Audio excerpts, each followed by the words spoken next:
Are you ready to invest in yourself today? Welcome to the WealthBuilders Podcast, where investment leader Billy Epperhart teaches you how to build wealth through applied biblical wisdom. Scripture says in Deuteronomy 8:18, "Remember the Lord, your God, for it is He who gives you the ability to produce wealth." At WealthBuilders, our goal is to teach you how to build wealth through applied biblical wisdom in your finances, your business, and your investments. Hello and welcome to the Wealth Builders Podcast. Thank you so much for joining us today. Do you know, it's a very interesting time in the market with the economy, inflation, the housing market. And we have been talking as a team about the opportunity. Billy's actually been talking about this, like in his timing is perfect. The opportunity to pick up real estate at a good price. And this is part of the wealth transfer. This is a time that people, if we know what's happening, we can find opportunities and really go in and make some good purchases during this time. So I am so excited to let you know I've got Frank Pulley joining me this morning. Hello, Frank. Hey, Karen. Glad to be here this morning. Frank is one of our coaches, our real estate coaches and business coaches at Wealth Builders. He also works with Bill Bronchek, who is the attorney that we work with. And Frank is really one of the most knowledgeable guys I have ever met in real estate. And so, Frank, thanks so much for taking time with us today. Well, it's my pleasure, believe me. We were reviewing an article that came out, I believe it came out in Fortune, and they were talking about tracking the housing market and really predicting that it's going to bottom out on prices in June. And that's about the time, as I mentioned, that Billy was sharing with us earlier that he thought this was going to happen. And we want to help you be prepared so that you know what to look for, how practically to locate the bargain properties. And just remind you, too, that we've got the Wealth Builders Conference that's coming up February 17th through the 19th. Frank is one of the speakers. He'll be speaking on real estate. So he's going to be sharing with us some ways for you and I to be able to locate bargain properties and take advantage of the opportunity that's before us. So, Frank, I'm going to turn it over to you. Well, thank you, Karen. We know a lot of people think that they should be sitting on the fence until maybe the end of this year or whatever, but I got to tell you, today we're going to talk about how to find a bargain property. And if you can look, even in this market, there are a lot of bargains. A lot of our students are finding them, and a lot of people that run in the same circles that we do are finding properties. It's all in knowing what you are looking for. Now, why would you want a bargain property? Well, you could do something with it like wholesale it. You can fix and flip it. You can rent it out, buy it and rent it out. You could do some creative financing with it. But a bargain property is a property that's purchased for less than market value that you can do something with and thus make a profit, either short-term like a wholesale or fix and flip, or long-term like a buy and hold. So today we're going to talk about a few tips for acquiring bargain properties. And I'll pause periodically and let Karen throw in some input also. The first tip is talk to people. You run in a circle, and a lot of times it's people that maybe know a person that you know, or a person that you know that they know, or something like that. But people you could be talking to are realtors. We're going to talk about for sale by owners here in a little bit. If you're in real estate, networking events or classes, everybody in your personal and business sphere of influence, people at work, even if you're not in real estate right yet, and have a great business card. All right. So that's the first thing. The next thing is, the internet really is a valuable tool for us. Even about 15 years ago, the MLS was a great big book. And now we can go to a number of websites, for example, Craigslist.org, Realtor.com, which, by the way, in most areas is the civilian version, so to speak, of the MLS. There's Zillow.com, Trulia.com, and Redfin.com. Karen, anything on the first couple of points? No, that's very helpful, Frank. I think that is an important acknowledgement that the information is out there for us to research. And I know a lot of people, we talk to coaching clients, one of the first things we do in the morning is check out, realtor.com, Zillow. But I think we have so much available and we can get some clues on each market from those as well. So thank you so much, Frank. Of course. And I think, Karen, at the real estate workshop, aren't you going to be talking about using the internet to find properties? I am. That is one of the sessions that I love to teach on, is actually to show you how to find properties and analyze them online. Well, tip number 3 is drive for dollars. So you can just drive around your local neighborhood, or maybe if you live in a pretty nice neighborhood, maybe a neighborhood that's not so nice, but it's got blue collar workers, it's got not a bad crime rate, things like that. But you can look for sale by owner signs. If you see a sign that says for sale or rent, that really indicates a motivated landlord. So you might want to give them a call. Any property that has deferred maintenance, lawn's grown up, needs a new roof, etc. What I always do is I just leave a sticky note, and I just put, please call me about your house, Frank, and then I put my phone number there. And then, of course, I record that address when I get home. I look it up on the assessor's site and see if who the true owner is, and I'll send them a little note, again, following up.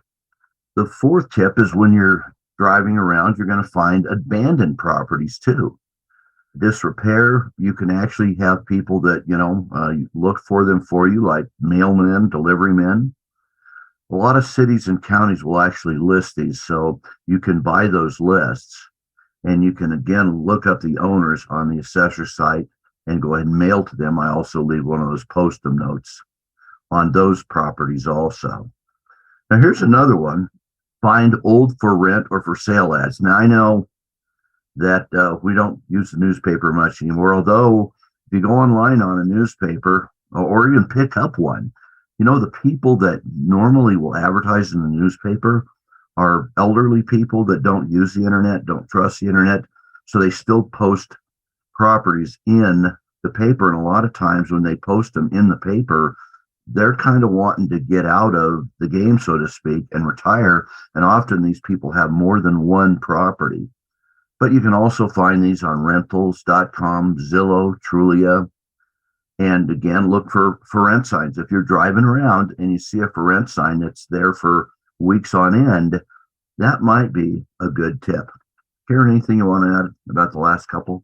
Yeah, I think that is such good advice. I'm going to share a little story that relates to this. We've got actually a neighbor. This is something, if you're not always in the area that you like to buy in, we have a neighbor in one of our properties down in Cocoa Beach, Florida, and he just pays attention for us, if that makes sense. He's checking out the movement of the neighborhood. And anytime that there is a house that fits the criteria that you described, he will text us. He'll text Dave and say, hey, I think something is happening over here in this house. He gives us all the clues.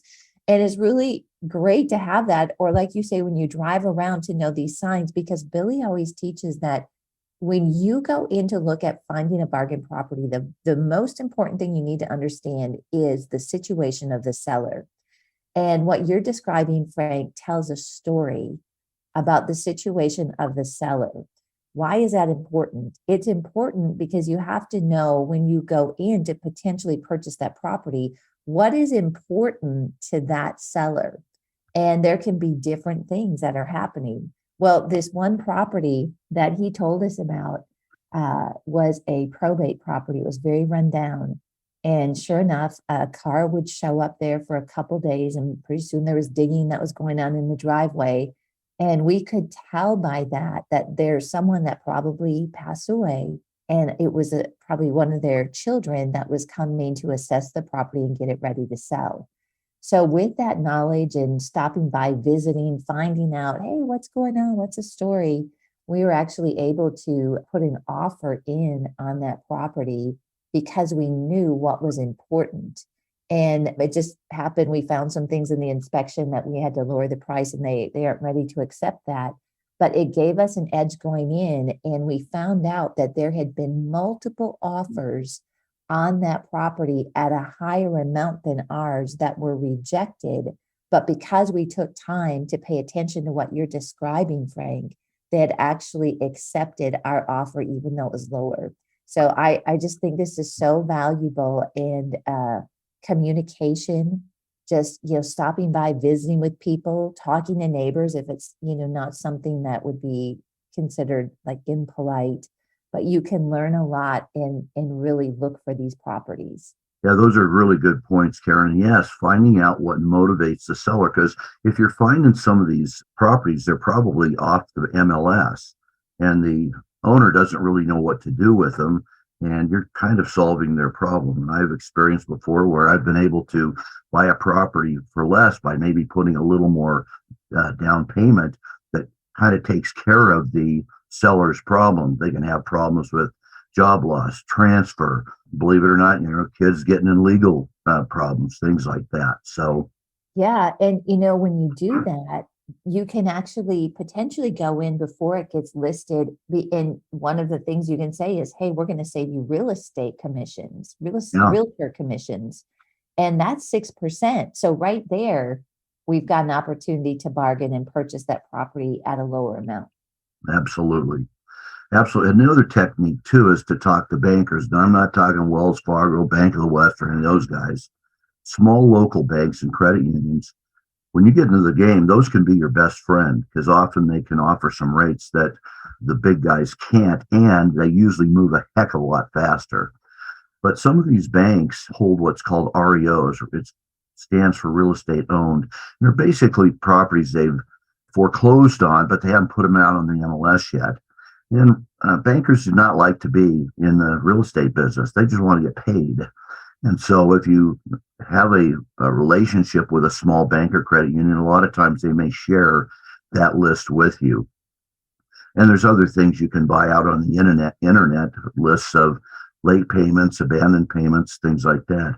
One source, and there are many, that we use is listsource.com, and they do a really good job, and you can really dial down that list that you want. The next tip is offer a finder's fee. In other words, if you have a friend or the mailman or a delivery guy that are looking for properties, tell them that you're gonna, that you would pay a $500 finder's fee once the property closes. And so those are valuable marketers for you that possibly you may have never thought of, but those people get around. The next one is eviction notices. Well, a lot of times you see those posted, but in some areas, the local courthouse will post those. And other times you might find a landlord that's getting ready to evict somebody, and possibly you can solve their problems. And don't forget your sphere of influence, where people that may be able to bring deals to you. I got a couple more, but Karen, want to weigh in on those? Yeah, I think those are all good things to look for. And it's amazing if you know what to look for, how these things will sort of pop out at you as you drive around or as you start to research property. So, Frank, this is all so helpful. Thanks. And part of the real estate coaching program that we do through Wealth Builders, an important part of our jobs there is to not only educate you, but also give you some formulas on what you can pay for a particular property, depending on what you're going to do with it. And, yes. Yeah. I mean, that's a big deal. We can help you stay out of trouble and help you make some money. Yeah, that's awesome. And Frank, just to really thank you, because you have actually helped us so much personally with this and helped Levi. You've got spreadsheets, and you've been doing this so long and working with Bill. Our entire team we're not teaching you theory, we're in it, and we've lived it. And I think the tools you have, and Mike has one for buy and holds, you've got one for buy and holds, but also flips. And I'm telling you to have that guidance when you go in, to not make a mistake, right? And also to know where the market's at. our coaching clients say, like, they are coaching, what they pay to be in coaching has been paid for over and over by some of these guidelines. So it's awesome. Oh yeah, that's for sure. And it's a labor of love for all of us. I mean, It it's something is. we consider the Lord's work. I mean, because we all have other things that we do to support ourselves. So the coaching, fortunately, we're all in a position, we have the time and the wherewithal to be able to do this. Well, I've just got a couple more tips. Next one is old for sale by owner ads or old for rent signs. I talked about that before, but it's so important that I wanted to repeat it again. Track old ads. In other words, if they're on the internet or whatever, see how long they're on. If you've got for sale by owners and other signage, as you drive for dollars, kind of keep track of what is staying there and not producing for the owner. And then the last thing is expired listings. These are listings that have gone through the process and people have seen the listings and that sort of thing, and they didn't sell for some reason, and so they expired. And in many cases, the seller decided not to renew with the realtor. There can be a variety of reasons. I mean, and it can be on the seller's side, it can be on the realtor side, but realtors are your best source for getting those lists. You can buy those lists online, but if you're working close hand in hand with a realtor and they understand what your needs are as an investor, remember, you don't want just run-of-the-mill realtors. You want realtors that own properties themselves and work with investors. You can also network with people at title company classes, or a lot of big real estate companies in your town may offer some classes for investors. They want your business. And one of the things I tell people that I don't use anymore is the do not call lists. A lot of times you can call on the expired listings, but you got to make sure that they are not on the do not call list. So beware of that. It's better to maybe mail to those people or that sort of thing. So I'm going to talk about what to look for in a bargain property real quickly, but Karen, anything on this? Yeah, that's so great. And we work with coaching clients all the time on finding that right real estate agent. And there really are some gems out there that understand this space. And I think that's one of the most important team members for sure in finding bargain properties that we need to have is a good realtor that has time for us, that is interested in a long-term relationship and knows what to look for in a property to help us to succeed. Well, and as we know, Karen, too, they can be an essential part of your team because they can help you find other team members, people that, other lenders, contractors, title companies. I mean, the list goes on. Absolutely. Insurance agents that Yes. they know, hey, this person or this company will underwrite this property. They're really a key member. And, good real estate agents love what they do. And so you're going to be able to pick that up with some enthusiasm, as well as they're going to be an investor themselves, which is very helpful. Well, I'm going to talk real quickly about what to look for in a bargain property and then have Karen weigh in. And then I'm going to end, as is usually my style, with a little spiritual note. So what to look for in a bargain property. We talked about the location. Any place that there's a lot of building or new businesses like hospitals, Amazon. I know that they're laying off, but some of the Amazon locations are still really good. So looking around those areas can be very beneficial. Something we call the smell of money. You might walk into a property and boy, it smells like dogs or the cats have been having a heyday in there. But you can remedy that. And that's going to turn a lot of people off. But I learned this from Bill Bronchick. When he walks in there, he says, man, that's the smell of money, because most people won't touch it. A thing called a value play that works especially on multifamily homes, but it works good on single family homes also. You basically put a few little nice amenities in there and you're able to get extra money for them. And that's called a value play. Make sure it has a good layout. You don't want a property that you got to walk through the bedroom to get to the bathroom or something like that. If you can, go through to an appreciating area, but right now that doesn't really count. We're just looking for areas that remain stable or maybe drop just a little bit. And by the way, when we're analyzing properties with you, we kind of take into account what we think the property might be worth here in a few months. And then finally, determine what your exit strategy is. You can have two exit strategies. That is even better. An example might be, I buy a property and I'm going to fix and flip it, and for some reason I can't sell it. Well, I could certainly rent it. And although it doesn't give me the money as quickly as I want to, I can rent it for a couple of years and then I sell it if I want to. So, there's a lot of things to do when it comes to bargain properties. And I will tell you they're out there. Karen, any thoughts? Yeah, that's so good. I think they're out there too. We are actively purchasing right now, and we've been amazed at how much we've been able to pick the properties up for, because the market seems to be right now, and Frank, I'd love your thoughts on this. I'm not sure that sellers have understood that maybe their property isn't worth what it was a year ago on the market. So they're listing it at that top price. But as it sits on the market, what we're seeing, and I think what a lot of people are seeing, is that they're able to negotiate. So even if a property is listed high, when you do the homework that Frank has described, and you know what the value of that property is, I would say just be bold and go in and make an offer. Don't worry about it if they're insulted by it or they reject it, right? There's a ratio that you and Bill talk about for every 100 properties you make an offer on. Yeah, for every 100 properties, you might get 10 that actually might respond to your offer, and then 2 or 3 that you actually close on. It's a numbers game, Karen. You got to work at it. If it was easy, everybody would be doing this. Yes. And we always remind each other of that. And so the opportunity is now. And as we've been talking about, the Wealth Builders Conference, we have a whole track of workshops that is on real estate. We also have a track on business and a track on investments. And if you've not attended a Wealth Builders Conference, I would encourage you to do so. You're getting around people that have that same, mindset, that sound in the spirit. Billy calls it building wealth for purposes of the kingdom.